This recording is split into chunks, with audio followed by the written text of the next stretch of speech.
So, how are you guys? Some of you I know, others are new to me, but welcome to entrepreneurship. So, first of all, I hope this is going to be a lot of fun for all of us. The projects I emailed you about in particular, one of them, I'm going to have all three come in and talk with the class. Our drone project person from the engineering department is going to be coming by maybe 4:45, 5 o'clock to talk a little bit more about the drone project. Irrigation will come by next week, and software I'll actually tell you guys a little bit more about over the course of the day today. And then we'll talk about other projects as well. But I'm really excited. Like I've been meaning for a long time to cooperate with our computer science department and our engineering department. At the end of the day, you know, everybody here in the College of Business has different skill sets, but in general, most of us are not code programmers, nor are we like engineering geeks. So, although it kind of sells you guys short, and it sells me short, like it's a comment I make about myself, but at the end of the day, business majors, and I was an MBA, business majors don't make anything. We count things, we sell things, and we manage things. The engineering students make stuff. They don't necessarily care much about like managing, counting, and selling it, which is why it's a great cooperation. But they make really, really cool technology that's quite valuable. Abby, hey, how are you? I'm starting to recognize faces again.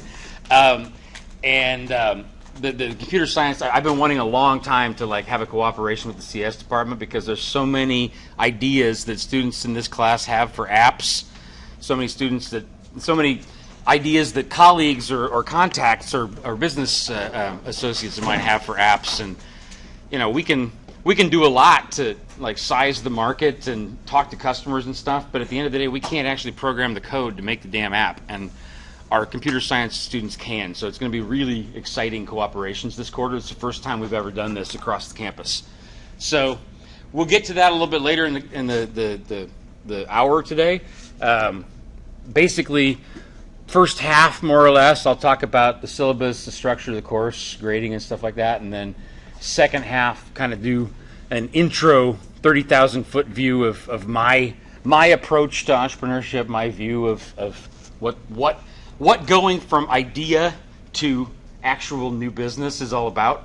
And that's what this class is going to be all about. And then we'll talk a little bit more about the projects. I will start by like managing expectations. A lot of you have emailed me with your project choices, your professional development plans, like sent me contact requests on LinkedIn like I asked you to. In the past, I tried to respond to every single email I get, like immediately. I tried to, like, if anybody had career advice they wanted, or you know, you need a recommendation letter, anything. I am here to be your resource. I'm not very good at saying no, and I'm not very good at like promising realistic time frames. So I'm going to tell you guys all right now, like my big picture goal as a professor is that all of you are closer to where you want to get with your careers and your lives when you leave this course than when you come in. And if we haven't gotten there by December, then I haven't done my job. This class is actually about 1/6 of my complete job description as a professor. I got 3 classes that I teach. This one, small business, which many of you are in as well, and then one of the sections of our senior capstone and strategy. So 3 classes, and then the other half of what I do is being an author.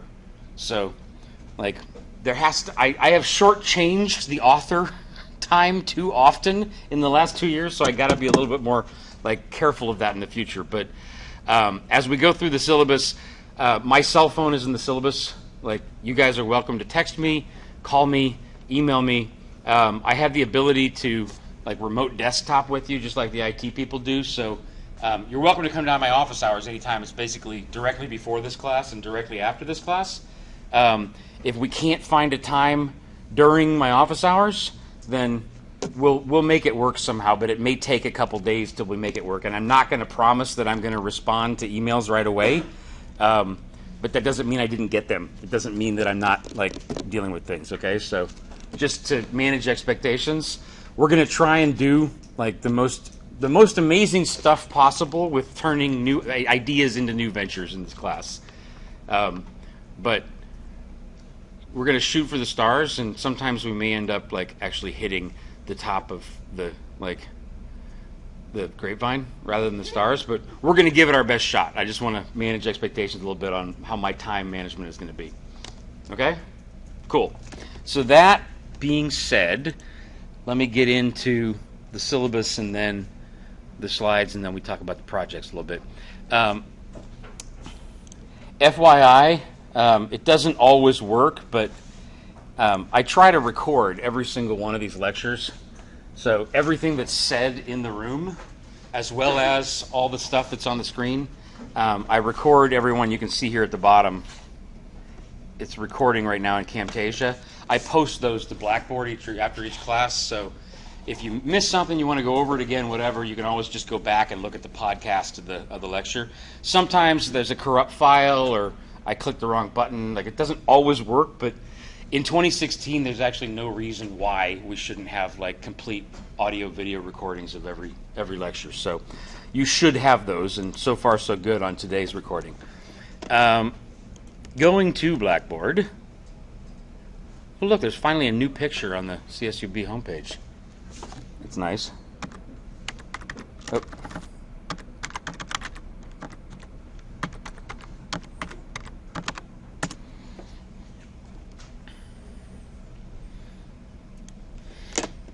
Okay, so Stephen, first of all, I was right actually. You were wrong.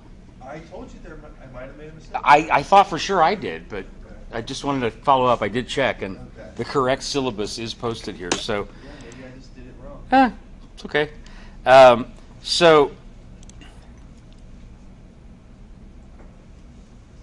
open this up first.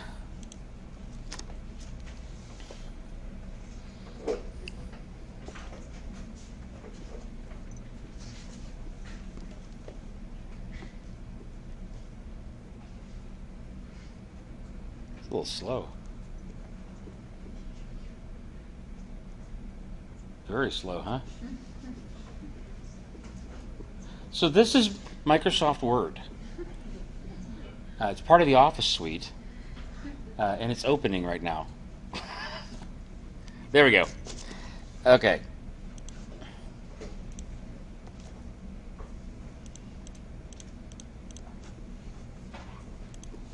You all see that okay? Okay, so office hours, like I said, are pretty much immediately before, immediately after this class, but if for some reason it doesn't work, like I said, we can remote desktop, we can talk on the phone. This is my cell phone. I may not respond immediately, but you can leave me a voicemail, you can text me, please. But make sure to tell me who you are when you text me, because just because you know that it's my cell phone number, I don't recognize your number yet. But you're welcome to contact me anytime. You'll notice that there's a lot of overlap. For those of you who are taking 3450 and 3400, there's a lot of overlap in the material, because in my opinion, it should be that way. Honestly, like the same toolbox that you learn for both classes is the same toolbox you need for running a small business is the toolbox you need for starting a new one.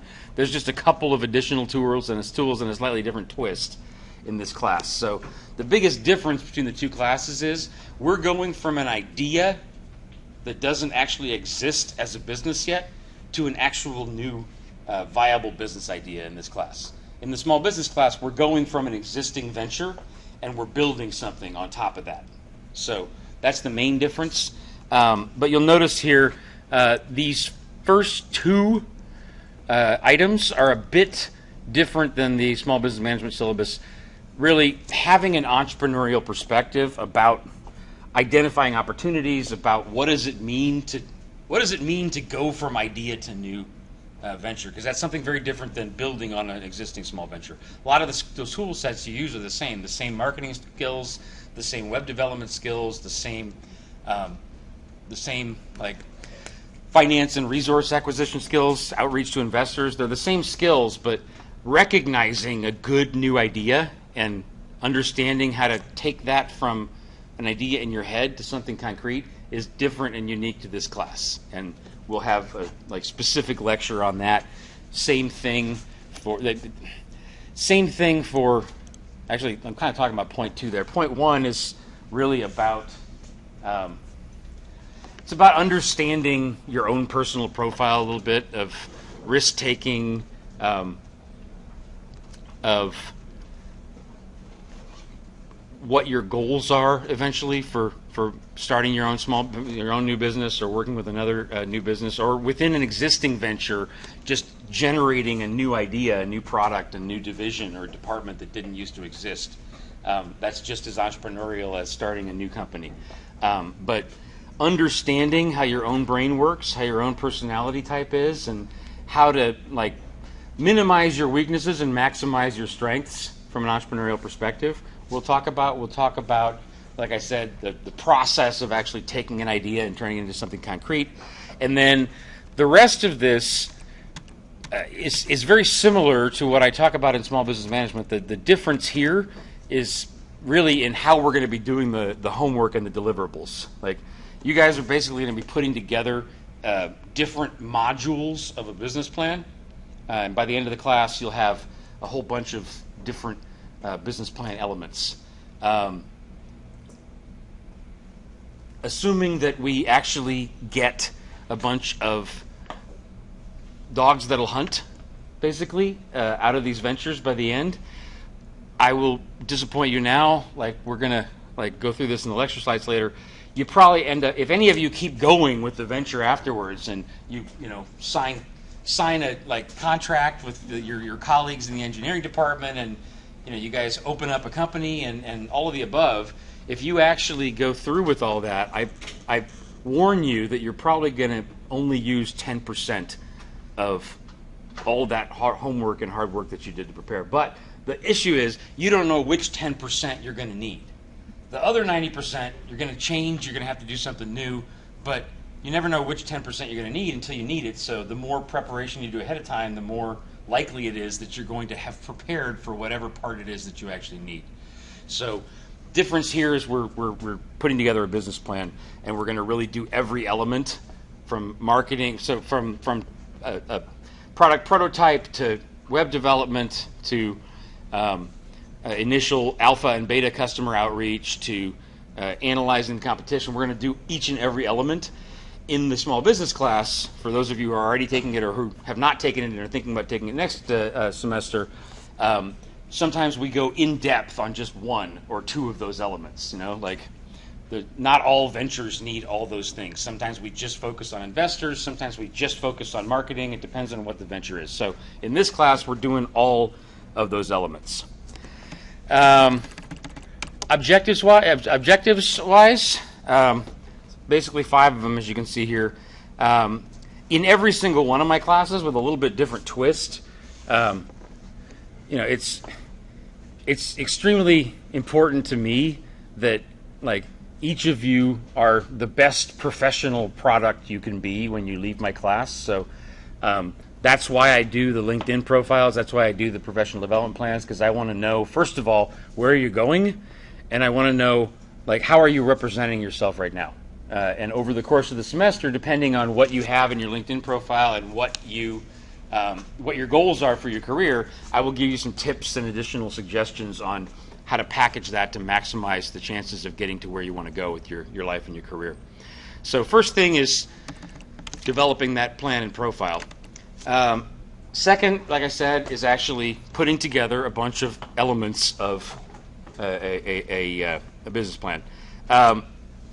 The prototype is a little bit new because in the past, we had a lot of ideas that didn't have the engineering and the computer science folks attached. But I'm really excited this quarter that, we're for the irrigation project, we're going to have actual irrigation stuff, either in our edible garden, or if it doesn't work to have it in there on campus yet. There's some farmers that I'm in contact with around the area that we can also install the technology with. We will have an actual working system by the end.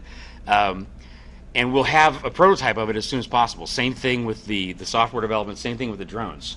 Like, we will have a plane with solar panels on it that flies around, like, taking pictures of crops. And that guy is actually coming in later today to talk about it. So that's a new part of this class that I was not able to do last year that I'm excited that we're able to do this year.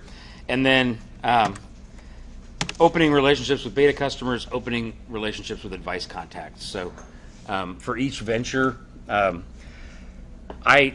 we'll get to this a little bit more when I do the lecture slides, but my own personal background, I've been a lot of places and done a lot of things, and I have a lot of contacts.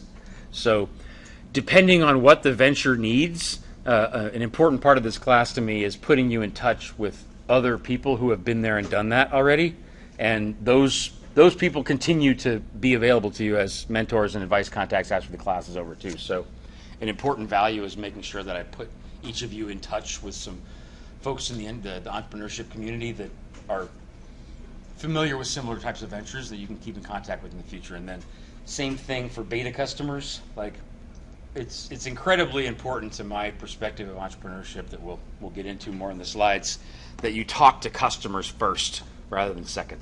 Like, you can waste a whole lot of time, and I've done it in various ventures I've started in the past. You waste way too much time building a perfect mousetrap only to realize that no one wants to buy mousetraps.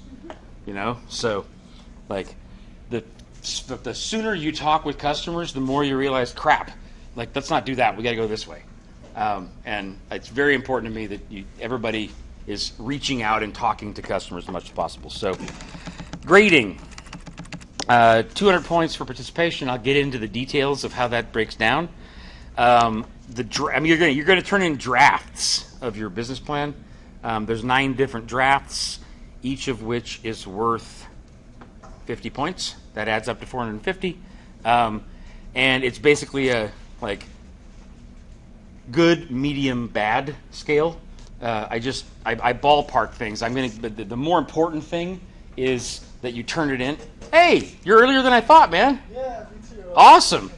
I'll just let you finish. No, actually, it's good timing for. Let me about 5 more minutes, and then I'm going to go ahead and switch. This is Omar. He's actually the drone guy, for lack of a better term. I'll let you describe the whole project, but yeah. So you're going to turn in the deliverables. The most important thing is that you just turn it in.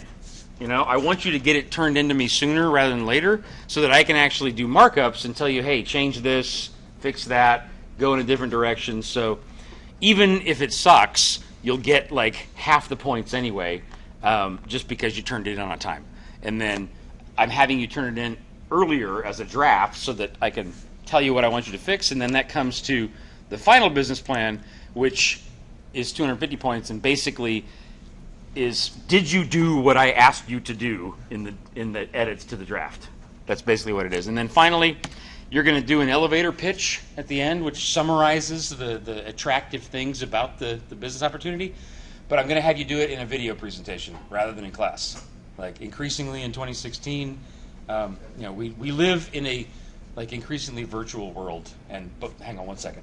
Both for logistics in this class, as well as because I think it's where the future's headed. I'm going to have each member of the team work together to put together a video on YouTube that you then send me, and that'll be your presentation for 100 points doing your elevator pitch. What's your name? What's your question? Jennifer. Jennifer? That was my question. I was just going to ask if it was a group project or not for the video. Yes, it is a group project, but each person is going to do no more than 1 minute. Okay. It's a very, very short pitch, and you guys can decide amongst yourselves as a group who's going to pitch what. Okay. So with that, since Omar's already here, I was actually worried. I ramble a lot, and I always end up taking too long anyway. But I'm always worried at the beginning, crap. There's only 5 or 6 things I want to talk about, and what if I run out? What if I get done and Omar's not here yet because he thought he was going to be here 4:45 or 5? So without further ado, like I said, 3 main cool projects: drones, irrigation, software development. The drone side, there may be actually multiple drone projects, but the one that's furthest developed right now and really has a lot of cool details to it is the one Omar is developing. So I'll let him talk about the project, and then we'll pick up where I left off. All right. like Dr. Woods said, my name is Omar Samara. I'm an engineering sciences major over across the building in Science 3. So, like you said, I work with drones a lot. And the kind of crux of the project that we're going to be carrying out is we're going to be developing basically an RC plane, but it's solar powered. And so, I mean, some of you guys, how many of you have heard of like the solar plane that just flew around the world? You did? A couple of people, right? So, but that's not the only one. And there's a lot of smaller scale RC planes that have. So RC stand for remote control? Remote control, I'm sorry, yes. Thank you for asking. That's okay. Yeah, I know. So if I say anything like really technical or you don't understand, feel free to ask. I know sometimes. Omar, I tell you what, get a little closer here. I'm actually recording like a podcast for everything. Oh, okay. And this is the mic. Oh, So do you need the screen or are you just going to talk? No, I'm just going to talk. Let me turn that off so it's not in your face, and then okay. you can it'll pick up what you're saying better, and then everybody will have the recording of it later.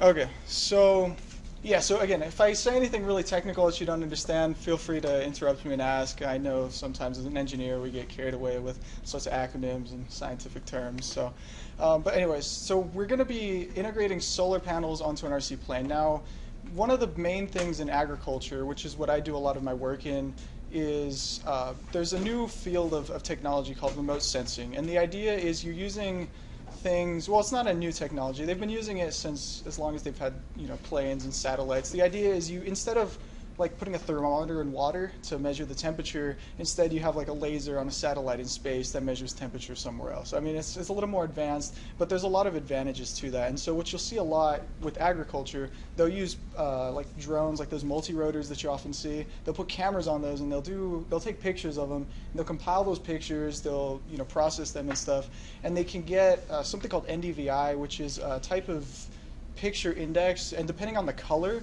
of the pictures, you can tell if the plants are healthy, if they have water, if they're missing nitrogen, things like that. Things that are really important for farmers. And one of the limitations is that the multi-rotors, the quadcopters, the hexcopters, the DJI Phantoms, those kind of things. Do you guys understand the difference? Like this, like it took me a little while to understand. Like the cool looking like little mini helicopters that have multiple rotors on them, like that's sort of the current capability, but they don't have the same. It's different than an actual, like the aerodynamics are different than a plane as opposed to a multi-rotor thing. So right, yeah, and like so the helicopter things were prior technology. What Omar's working on is more of a plane type thing. And and so the issue with the multi-rotors is, while they can stay stable, they can't fly very fast and they can't cover a lot of distance because they have a really short flight time. And that's bad when you're like me and I worked on Wonderful Orchards. It's 100,000 acres. And if you can only cover like 500 acres before you have to wait, 2 hours for the battery to charge and go again, then it's not really practical. And in fact, they stopped. I got hired to work with this stuff, and they stopped the project because the people I was supposed to work with were just terrible. They just couldn't get the process, done quick enough, and this and that. So it was kind of miserable. But what we're gonna do, and what we've already started doing, is developing a plane, right? And so the thing about planes can go really fast forward, which is great because you just need to go capture pictures over large distances of area. But they're also more efficient because of the way they design. So they can not only fly faster, but they can fly longer. And so what is currently on the market, like the best RC, well, they're RC planes. So let me just clarify. A drone is anything that is able to be controlled autonomously, so it can operate on its own. So it doesn't matter if it's like a little RC car, if it's a multi-rotor, if it's a plane, if it's like a tank, anything that operates on its own is a drone. And so, but the only drones on the market right now, at least within agriculture, the best they can do is 45 minutes. Now, we have done the math, and we know that we can integrate solar panels onto one of these planes and make it fly quote unquote indefinitely. It's going to be dependent on solar conditions, the sky, how, clouds, how sunny it is, all that stuff. But, we can get more or less infinite flight time. And at the very least, if we just throw something together, we can get 3 hours of flight time, which is enough to, depending on the type of camera you're going to use, you can get 20,000 acres out of a single flight, which just is 100% blowing the competition out of the water. When you look at what's on the market. But also the oil industry, they have the same issue where they want to monitor pipelines, But the current way they have to do it is either spend over $1 million to send out a plane to go do it, or they have to have people go out, and that's also expensive. So that's going to be one of our potential applications also. So, I mean, before I go on, do you have any questions? Anybody? Do you understand everything so far? I hope so. What's up? Run over the concept. You're putting thin film on the wings of the plane, right? We're putting solar panels on the plane. You're putting polycrystalline, or? No, it's not polycrystalline. It's the solar panels are like some sort of silicone, like composite. I'm not really sure about the manufacturing of the solar panels, but they're like little 5-inch squares, and so they're pretty cool. They're the newer generation of solar panels, and so they're more efficient. They're also lighter and they're more durable. So if the plane crashes, the solar panels aren't gonna break, as was the case if we use the older generation. Somebody else? Another question. Oh, what's up? What would be our part in our project if we work alongside? Right. Okay. So yeah. So that was what I was going to get to the next part. So I have already started the steps. Like I'm almost finished. I have to just talk with the lawyer, and me and my friend, we're starting a company. We're going to do an LLC. And so what we'd want from you guys is to, and I'm not going to, again, I want to say this first and foremost. Okay. I'm not promising jobs if you work with me. Okay. But you work with me, you get on my good side, and there's opportunity. So let's just leave it at that, okay? But no promises for jobs, all right? Let's just get that clear right now. But so what you guys would be doing for us is you would be doing more in-depth research as to what's on the market, what farmers want, what oil industry want, getting us those connections. More connections, because I know some people, and my partner knows some people also. But getting out there, getting advertised, getting our name out there, refining the products, just setting up, figuring out what kind of infrastructure we'd like, or our distribution, all that stuff. A lot of technical business terms that I don't really understand. So if I say something wrong, I apologize. But We'll go over more of that later too. But yeah, basically, like I said before. We count, sell, and manage things. Engineers make things. Omar is a talented guy too. He can market a little bit, count a little bit, and manage a little bit too. But it takes a hell of a lot of time and energy to make a brand new plane. So a lot of the legwork to just reach out, start talking to potential customers, start sizing up. Okay, if there's one farm that we've talked to that's like this, how many other farms are there like that all over the country and all over the world? And putting together the numbers, starting to reach out to investors. There's a lot of stuff that eventually Omar would probably get around to, but needs to be done while he's working on the technology, basically. Does that make sense? Does that make sense to you guys? Okay. So yeah, and kind of our two main target industries as of right now are oil and agriculture. And the things that are unique about those industries, agriculture, you have kind of this it's almost 100% backwards in terms of the way they accept technology. And so you have a couple farms that are really advanced in terms of their technology, but the vast majority of farmers don't see the practicality. And it's really easy for a lot of farmers to either not want to use something that's going to save them a lot of money, things that are going to be just really cheap, increase their yields, do them a lot of help.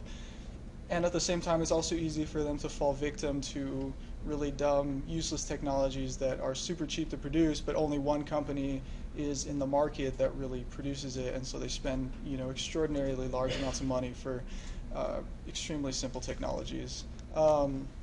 And so that's one market, and so you guys would be helping us reach out to agriculture, farmers, and other companies. And I also understand, because of the current status of UAV regulations, a lot of companies that do UAVs prefer to buy the drones and then sell them to other people.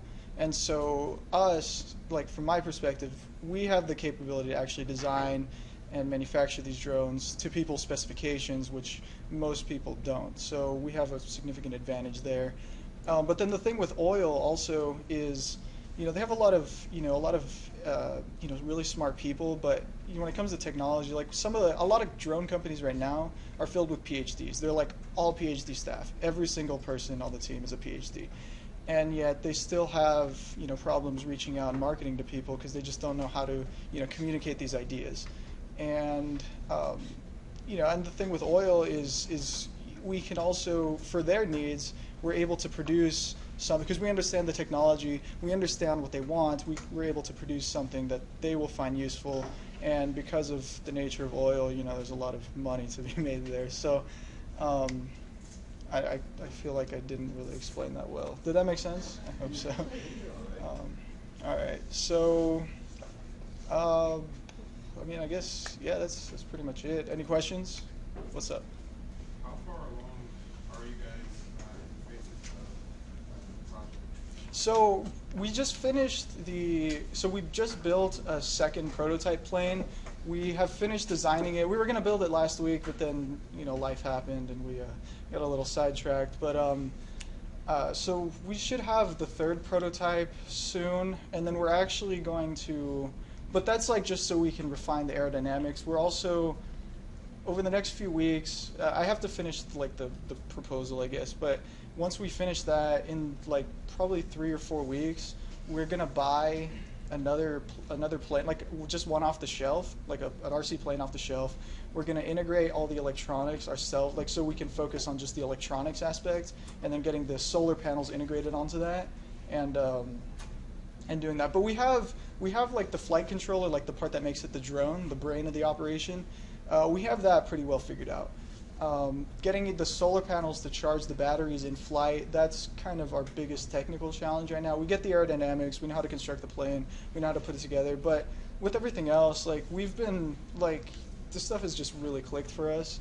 And so, like for the first plane we built, we took it from mathematical model to physical model in less than a week, which is, that's pretty astonishing, for me. I mean, I'm used to working on projects that, some of them have taken years, to take from, paper to, practice. And this one took less than a week for us. So we are just blowing through it. And like I said, we're already putting down money for the company. So I have a lot of extra interest, already in this project to succeed.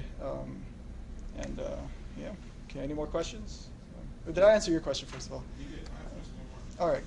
So if it's a drone, that means it's some sort of unmanned aerial vehicle where it's not actually being controlled by it. Correct. So would these be controlled by human beings, or are you going to be expecting to run a course? Yeah.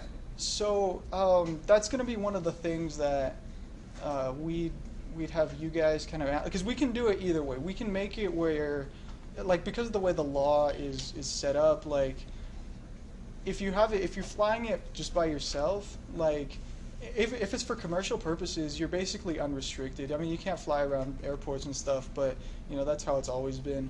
But if you do it the autonomous mode for the current state, like, there's still regulation. It's easier than it used to be, and you're less likely to get in trouble if you're flying it autonomously. And so we're gonna set up both systems, because some people prefer to fly it by hand, but in terms of practical uses, it's better for the thing to fly by itself. Okay, because here's what has to happen, right? So the drone takes off, right, and it has to go from point A to point B. Now, point B is 20 miles away. Okay, how focused? Because it has to fly in a straight line from point A to point B. So how well is a person going to be able to fly a drone that they're looking at from far? I mean, we can put like cameras on there so they can see what they're flying, and that is acceptable too. But for scientific data that these drones would be used for, like mostly the NDVI mapping. So making sure we're having a really good set of pictures to stitch all these images together and produce the finished product. That's best left up to a robot. So, but yeah, we're gonna set up both systems. So did that answer your question? Yeah, good for now. All right, cool. Any other questions? How many people are on your team?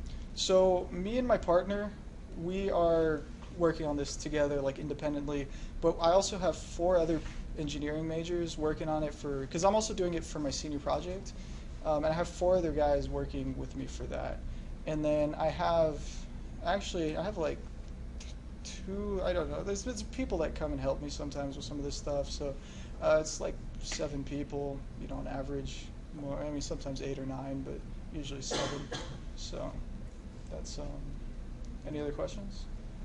If I can jump in with a little clarification for you guys, like Omar just mentioned, the same way we have like Management 4000, which is the senior capstone in College of Business here. They have a senior capstone in the engineering department, and it is this project. So this is a passion of Omar's already. So it's clear that the technology's got potential. So he's interested in it as a venture going forward already, but it's also like part of a class that's going on for his senior like capstone in the engineering department. It's going to be the same thing for the irrigation technology too. And then just to like express in somewhat different terms, like the really cool, I mean, there's a lot of cool things, but to me, the real potential of this, like, there's a whole lot of square footage acreage of agriculture land in the world, and like you need to know a lot of things, but in particular you need to know, is it getting watered optimally, especially because water is super expensive and we don't have a lot of it around California. So is it being watered optimally? Like, are there weeds or other like things that are growing there that are not supposed to be growing there? And third, is the stuff that is supposed to be growing there growing as robustly as possible? And in the past, there's really been no good way to do it. Back before like satellite technology, back before like the kinds of high definition camera technology that we have now, the way you do that is you send a bunch of people out into the field to spot check different. Yeah, I did that, man, and I'll tell you. Drive out there it in the sucks. middle of the like field. Middle of nowhere, How is it? all by yourself, all lonely, 10 hours a day, 6 days a week. It's hot, it's windy, dusty, it's just all around miserable. And you have to be looking for very specific things, and at any moment somebody can get driving out of the orchard and hit you, and it's like, not only is it miserable, you can die now, and it's like, it sucks. And So, from a business perspective, it's also very time and like money intensive to pay individuals to go out in the field and check things. It takes time, and you have to pay a lot of money for it. So already you can look down with a satellite, or you can look down with a big plane, but satellites and big planes cost millions and millions and millions of dollars, and even to rent them for a little while costs a whole lot of money too. A little remote controlled airplane that you could practically buy from the model airplane store for a couple $100 maybe. yeah. That, like, you can put a camera on that to basically collect all the information you need to be able to make judgments about irrigation, pests, and weeds at least. Some of the insects are harder to measure with a camera, but weeds, irrigation, and whether the plants are optimally growing, you don't have to go check them like in person, and you don't have to pay for $1 million plane or satellite to do it. You can attach them to this plane. But right now the problem is that the little like the little helicopter things, they cover a couple 15 minutes and 50 acres maybe. Yeah. Like, we're talking about 100,000 acres. If- That's not going to cut it. Right. That's why this is so exciting. You guys get the application of it? And just so I can, well, if you don't mind, Rube. No, that's okay. I got one more Oh, question. I yeah, want to make sure we sorry. don't miss it. Actually, for you, are we going to have to actually knock on doors and try to find clients for this as part of this class, or are we just doing paperwork mostly? Both, but you're not really knocking on doors. You're talking to people that I referred you to. Okay, so we're using your contacts. We're using a lot of people's contacts, but yes, you're not just knocking on doors. It's a little bit more involved than that. I'm still trying to figure out what exactly is proprietary. So what's going to be proprietary? We didn't design the first plane, right? So that's not proprietary. We didn't put the first solar panels on a plane. We didn't invent the first drone. But what is proprietary and what we're going to use to distinguish us from the rest of the market, which we're not doing right now, is the software that we're going to develop, which makes it a lot easier for the end users, right? So it's easier for farmers to just take the data, process it all in one thing and get the data that they want instantaneously. But more importantly, we're going to be integrating a number of safety safety and kind of asset protection features that I'm not going to talk about, and they're not going to be involved with the university because, again, it's proprietary. And if anybody sticks around with me that long, then they'll get to see, all that stuff. But we have basically safety features and fail safes that will, protect the plane in the event of a crash. Because the plane itself will cost, with all the electronics and stuff, cost at like the final production, like for materials, it's going to be about $750. Now, that's not super expensive for us to produce, especially when you look at what's on the market, and these things sell anywhere from $45,000 to $150,000, right? And we want to give you more than that, because one of the biggest complaints we know with farmers is, and just anybody in general, they don't want to get the plane, take it out for the first flight and crash it. I mean, if any of you've flown RC planes on your own, like, Back when I was a kid, yeah, and they do crash Yeah. quite quickly. and when here you are, a farmer, right? You just spent $150,000 on this plane, and now it's broken, right? And more importantly, though, the cameras, which we're not going to produce, we have to get the cameras from somewhere else. But they can be anywhere from just $150 Canon camera that you get at like Walmart or whatever, to $15,000 high-tech multispectral arrays that they're this small, but just one little bump and it's all wasted. So we need to be able to protect that, as well as all the information that's on board. In the event of a crash, or if it gets rainy, if a bird attacks it, just funny things that you don't normally think about, but we have to think about that as engineers. So that's the proprietary part. So you guys are not going to see that normally with this project, unless you guys need to know, and what we'll tell you is what we deem you guys necessary to know. Does that answer your question? All right. Any more questions? No? All right, well then, thank you for your time. Cool. Thanks, Omar. Thank you. Thank you.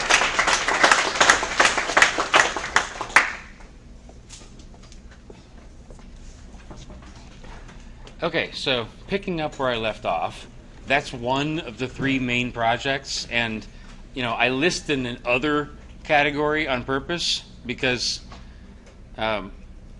partially because I wanted to hear like things that you guys had a strong passion about, and make sure that we try our best to like integrate that in, but also, the nature of doing new venture projects is like, the more flexible you are to be able to like take on a new interesting opportunity and take it quickly from like nothing to the first step, and if it passes the first step, then you go to the second step. If it doesn't pass the first step, then you pitch it and you go to something else.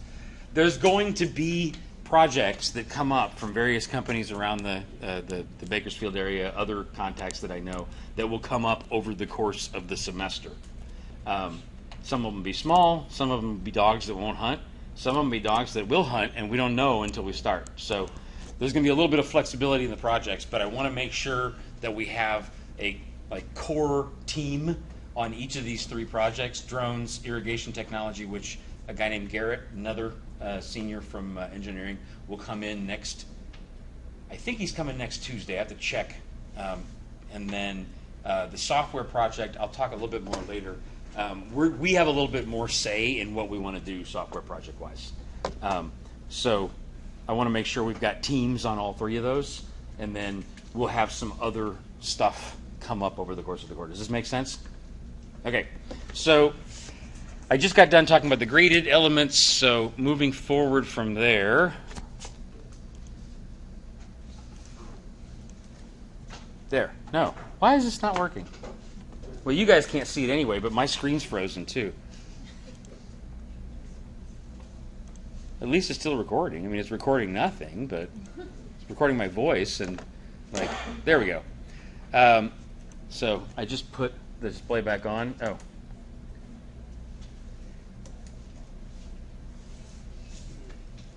There.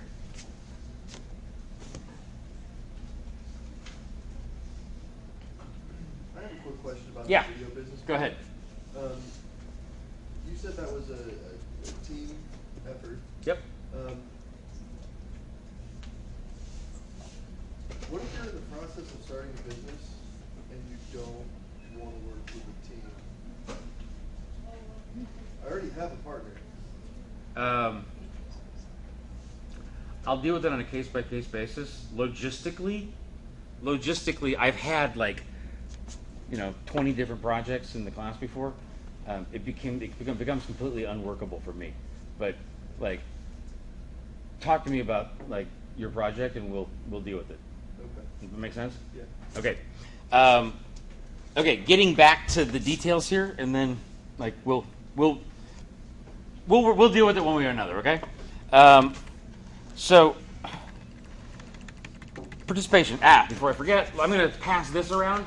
I do take attendance in here. Like I said, this is 1/6 of my job. So, like the reality is that the best time for us to be able to talk is right now in this class, when it's already reserved for us to be talking about the topics of this class. So there's no substitute for you being here. That being said, like there's more. Well, no. That being said, sometimes there's things that are more important in life than being in this class. So if you're here, there's basically 30 class sessions total, if you don't count the Thanksgiving break week. So each class session is worth 3.33333 points each. If you're here, you get the points. If you're not, you don't. If you're late, you get 1.75 points. If I'm late, I give everybody that's here 1.75 points of extra credit. And no hard feelings, no judgment. Like, if you get to the end of the quarter and you've got 915 points and you needed 930 to get an A instead of an A-, and it's because you missed some classes, I'll give you an extra credit assignment of some kind to do. We'll deal with it when we get closer to the end of the class. But like, if you have to be somewhere for work or family issues or whatever else, just deal with it. It's okay. I can't really substitute what you would have learned in here, so you're going to have to go to the podcast and listen to it. We can't interact nearly as well if you're not here in class. But that being said, I'm not going to think lesser of you as a person if you're not here. And like, I also don't want to. I don't want to like go through what's an approved excuse and not an approved excuse. Like, if you're here, you're here. You get the points. If you're not, you don't get the points, and that's okay. And if that really makes the difference in your grade at the end of the quarter and you're worried about it, I'll give you some kind of extra credit assignment to do. Make sense? Everybody good with that? And I am not the most punctual guy in the world. It's not my style. So I have yet to not give out extra credit at some point over the course. And that's in a 10-week quarter. We've got a 17-week semester now, so I imagine there's going to be more than one time when you guys are getting extra credit from me. But that's the attendance, and that'll add up to 100 points of your grade. Okay? 20 points is actually for sending me the choice of your project preferences, the professional development plan, and your LinkedIn request. As soon as you do that, you get 20 points. Yes? What if we don't have a LinkedIn? Make one. Really? Mm-hmm. Yep. What if we have nothing to put on it? Then I'll help you with what to put on it. But yes. So that wasn't due before class. Well, technically it was, but I only sent you the email the end of last week, so get it done ASAP. Yes. Well, I wanted to send the preferences, but I wasn't sure. You know how the guy just came in and spoke about more in detail. So can we turn that in after? Yeah. Okay. Just turn it into me as soon as you can. Okay. Because I want to get started with the project sooner rather than later. But basically, as far as LinkedIn is concerned, I'm going to have, what is it? I think it's actually next week that I talk about it. Yeah. It's going to be next Thursday. But I'm going to go through a whole spiel on LinkedIn. You'll see when I do it. You could tell me the name of pretty much any company in the world. I can type it into my LinkedIn, and I can tell you who I know who knows someone that is associated with that company. Not being on LinkedIn is sort of like not having access to the internet in 2016 as far as business network is concerned. Now, you can have a very sparse profile, and you can just have there, for further reference, please contact me, or I can send you my resume or whatever. But having a physical document as a resume, as an attachment to an email, or as a physical piece of paper, the problem is that it's not cross-referenceable by the other like 7 billion members of the human race, and like nobody knows what it is that like your background, your like interests, your involvement, who else you're connected to. Like if you're not linked in literally to the network, then no one else can find you, and you can't find them. So part of this class, if you don't feel like you have much to put in your profile, is I'm gonna give you suggestions of what to put in your profile. One thing being the project you work on in this class. So when you leave here, you will have a LinkedIn profile that you can be proud of. If all you have is just open it up, put your name in, and put that you're like studying at Cal State, and that's it, that's fine for now. I'll give you suggestions based on like your professional development plan and the projects we work on. I'll give you suggestions of how to fill it up more. Does that make sense? Mm-hmm. Okay. Any other questions about that? Yes. Well, we went to wait for the other two pitches, and we that before we see our choices. You can do it before you finalize your choices, but like it would be nice. Like it'd be nice to hear sooner rather than later. If anybody's like, yeah, you know what? No matter what, I'm all about software development, or you know, I heard this and I dig the drone thing. Yes, you can wait, but the sooner I know, like everybody's gut feeling interest, the better it is for me. Does that make sense? You're not going to lose the 20 points if you wait till next week to tell me. But one way or the other, irrigation, no problem. I've already had several people tell me they're interested in irrigation. Honestly, I've got one person that's expressed interest in the drone project right now, so I need to make sure that there's a few more people interested in Omar's project. And I got a bunch of people interested in software development, and I can talk a little bit more about that myself because we have more control over that. So the irrigation, Garrett will be in here sometime next week, and if you want to hold off to make a final decision to then, that's fine. Does that answer your question? Cool. If you had another idea or venture of some kind that you wanted to work on, though, let me know sooner rather than later. But yeah, in terms of choosing between the 3 major projects, yeah, that's fine. You can wait till next week. Other questions? Okay, I'm running a bit behind just because I gave so much time to Omar, so let me pick up the pace a bit here to make sure I cover what I wanted to today. Okay, so that's 20 points. 50, basically. 50, I'm going to tell you what I want you to do to edit your LinkedIn profile. I'm going to tell you what I want you to do to, depending on what your goals are in your professional development plan that I had you send me, I'm going to give you kind of a homework assignment. And if you do that, for both LinkedIn and for the professional development plan, I give you 50 points by the end of the semester. So as soon as I can, there's 48 of you, I think, so it's going to take me a little while to go through and make markups and comments on 48 different LinkedIn profiles and professional development plans, but as soon as I can, you'll have your marching orders, as it were, and you can do them anytime between now and the end of the semester. As soon as you finish whatever I told you to do, you get 50 points, okay?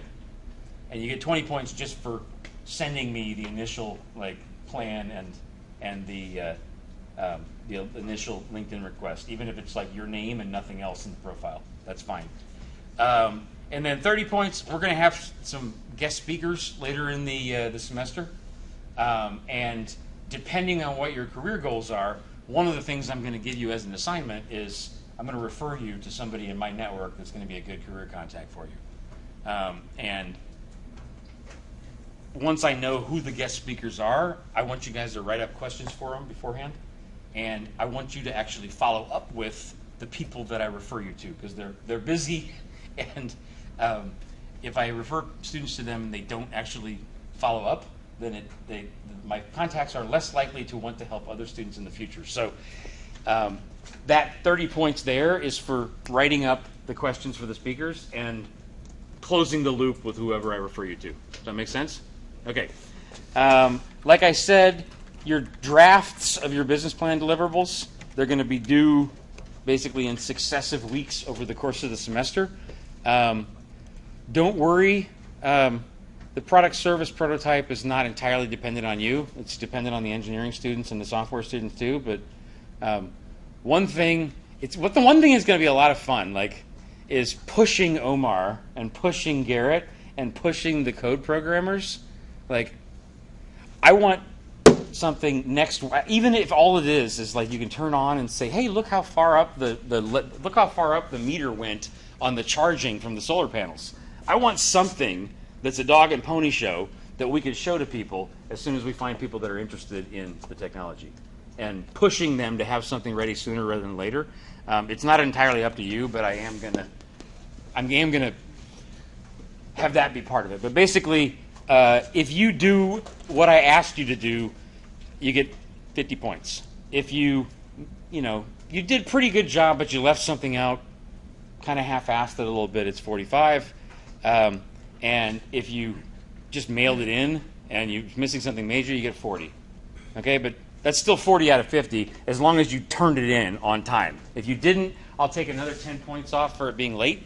But the important thing is to do your best and give it to me each week so that I can make comments on what I want you to do by the end of the semester. Make sense? Okay.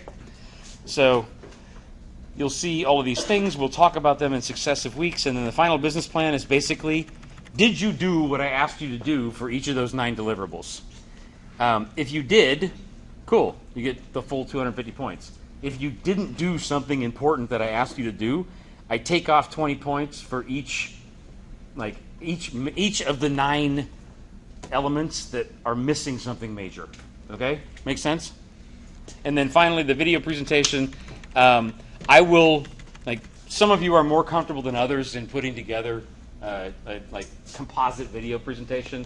I'm relatively comfortable with this stuff, like recording things for class and everything, so I will help each group to make sure you guys know what you need to do to make the technology work.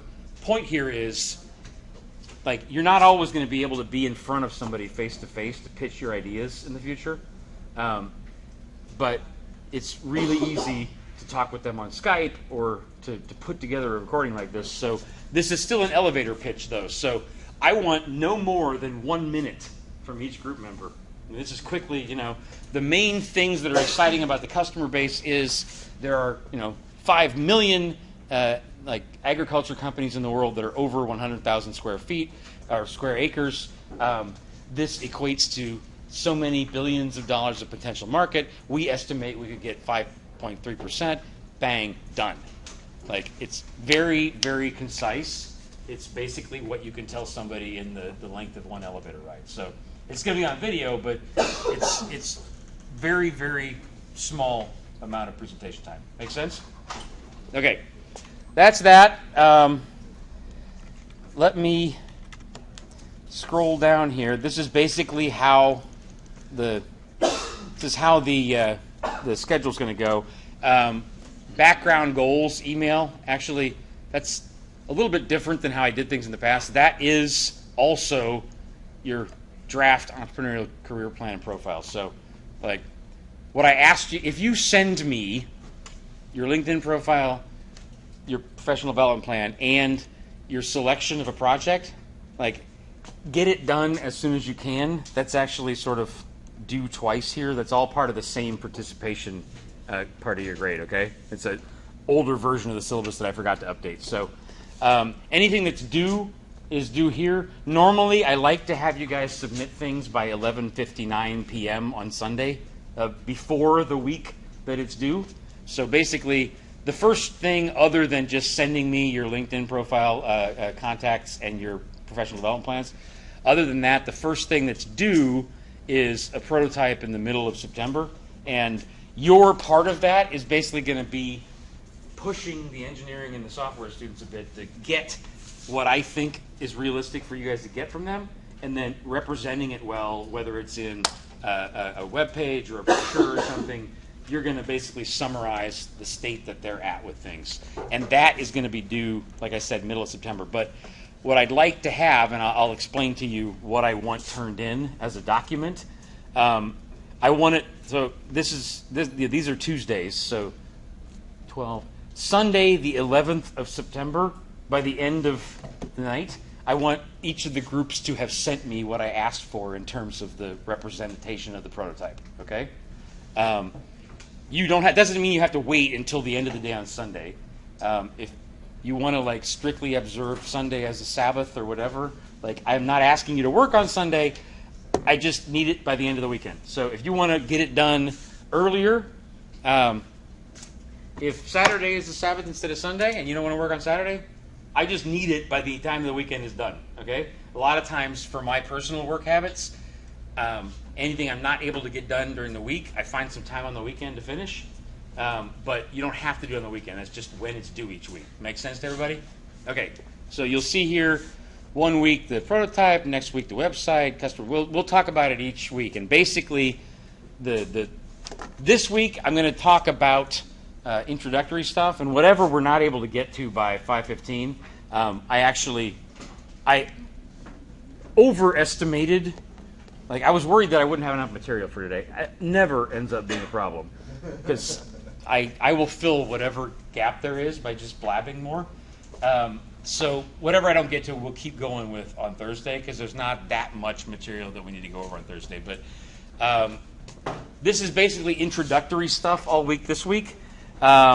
Introductory stuff and overview about the whole entrepreneurial perspective and kind of some assessments that you want to make about yourself and how to, like I talked about before, that first thing about how to view your own attitudes towards risk and so forth and so on.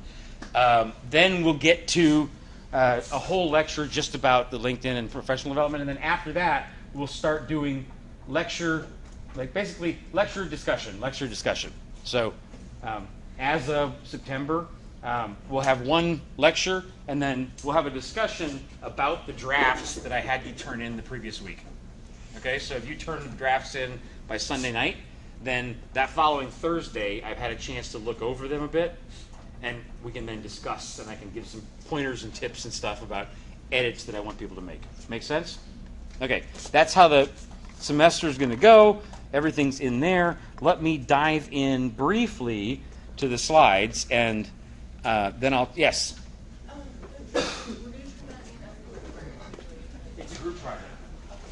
So, practically speaking, I've done this class or a version of this class for about 5 years now, and like when I have larger teams, what we accomplish by the end of the quarter is much more valuable and much more real. When I have like a couple, I have 20 different projects that are all like Lone Rangers or 2 or 3 people, we're just spread too thin. So a lot of it is a group project. That being said, I'm willing to be flexible in certain situations, but all things being equal, the more people on a team, the more proud we can all be of what we've created by the end of the semester. That make sense? Any other questions before I start diving into the slides quick? Okay. So pretty much everything in Blackboard is either going to be in the information section here. That's where the syllabus is. Eventually I'll have other stuff that I put up here. And then it'll be in the course documents section. So the slides that I'm going to start going through today and then pick up where I left off on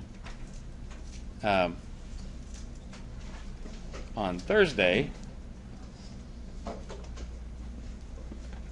Man, this is slow. Right here. So, Introduction to Entrepreneurship is today. Critical foci comes on Thursday, and wherever I get to by 5:15, we'll just pick up on that slide on Thursday.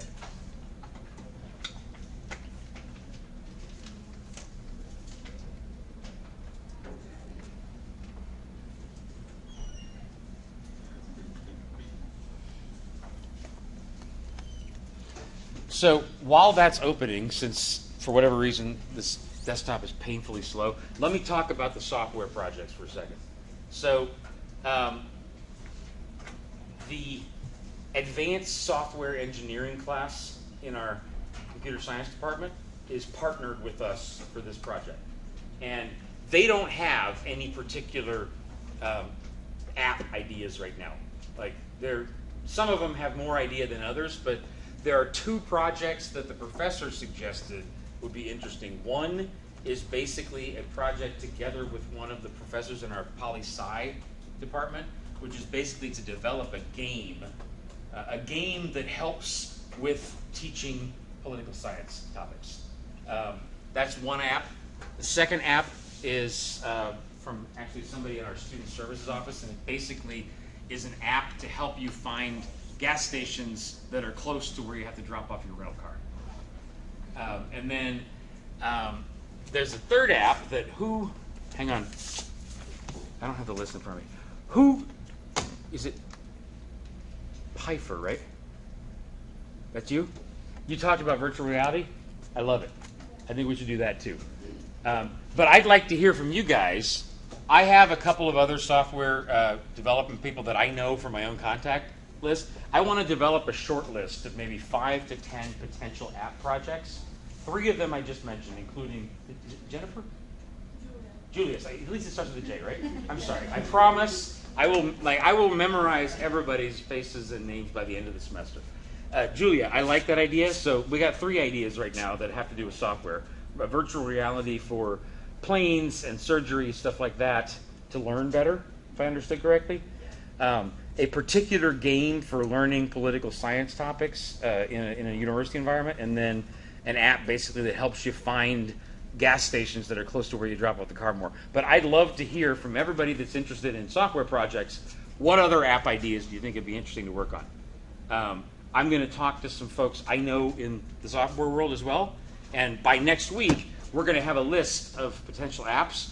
We're going to have a little brainstorming session with the computer science department. We're going to pick which ones we're going to work on. And we'll split those up into separate teams working on different apps. And some of the apps we'll decide, okay, can't do it, too hard to do, or spread too thin on the number of students in the computer science class. But we'll pick some of those projects and then split them up into groups in here. Does that make sense? So you guys tell me what you think a cool app would be. I just told you 3 ideas that I already know of, including Julia's one that she suggested. Anybody that told me you're interested in software, or you haven't told me yet, but you're interested in doing that project, email me by the end of this week what you think a cool app, what idea would be. I'm going to talk to a few people in software world that I know as well, and we're going to finalize the list of apps that we're going to develop together with the computer science department next week, and then that'll be the software project. Irrigation, Garrett will be in here, I want to say next Tuesday. It could be on Thursday, but I think it'll be next Tuesday. He'll be in here to talk to us about the irrigation project. Okay? And can you believe that thing's still opening? Oh my God. So it's 10 after. I'm just going to start with those slides next time. But with the 5 minutes we got left, let me just kind of like ballpark a little bit and give you a little bit of background on me because it's in the slides. So, oh my God, are you kidding me? It opened? No. There, see? Well, I have no idea why it's taking that long. So let me jump right down to the second slide, and we'll get back to it next time. Okay? So, in my opinion, like my background, I've worked on several new ventures, some of which I started myself, one of which my dad started, one of which I got hired into from a venture capital fund. I've worked on a lot of different new ventures. I've also worked in management consulting. I've worked in the music business for a long time, basically negotiating contracts and doing licensing. So in my own experience, the thing that I really want to stress in this class is this basic equation here. 18 months plus new capital equals adventure. You need, if you have 18 months to play with, and you've got capital to cover your burn rate that is not already designated for something else, you will create a new venture. It's just that simple. If you don't have 18 months and you don't have cash to cover your burn rate and your monthly expenses for 18 months, you might be successful, you might not. But my core focus that we're going to talk about more next time, immediate practical implementation. I am very big on ready, fire, aim instead of ready, aim, fire. You got to, first and foremost, we got to get ideas out of our heads, out of the engineering students' heads, out of the computer science students' heads, and into an illustration, into a website, into a prototype, sooner rather than later. No one can read your mind. No one can read, as smart as Omar is, no one can read his mind.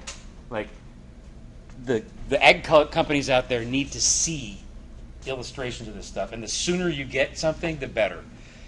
Second, like I said before, talk with customers first, not second. As soon as you've got something to show people, get it out there, show it to them, and see how they react. If there's crickets chirp, if you talk to 10 farmers out in the area here, and there's crickets chirping every time you explain the drone technology project, that's a problem. And you should know that problem sooner rather than later. And then finally, talk with people who have been there and done that. If you do those three things, if you put together a prototype and a website and you have illustration of value immediately, if you start talking to potential customers and you talk with experts who have been there and done that before, you put those three things together, something good will happen. Always. I don't know exactly what. You might find out that the venture's not a good idea, but at least you figured it out sooner, and then you find out, oh, that's not a good idea, but this is. And you made some new contacts. Nothing bad comes out of that, like that potion or formula right there.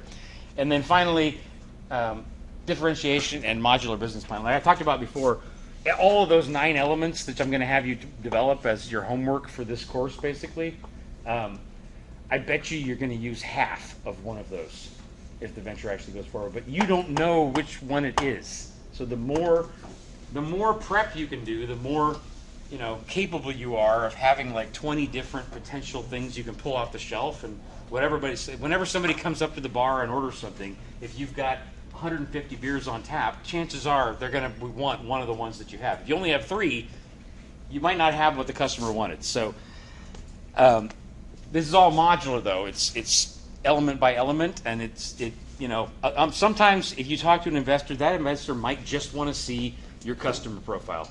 They don't care about your finances. They don't care right now about the prototype. They just want to know, can you describe the customer to me? Sometimes they might just want to see the prototype, and hell, we'll talk about the customer and the finances like 6 months from now. I want to see if I believe that the actual prototype works.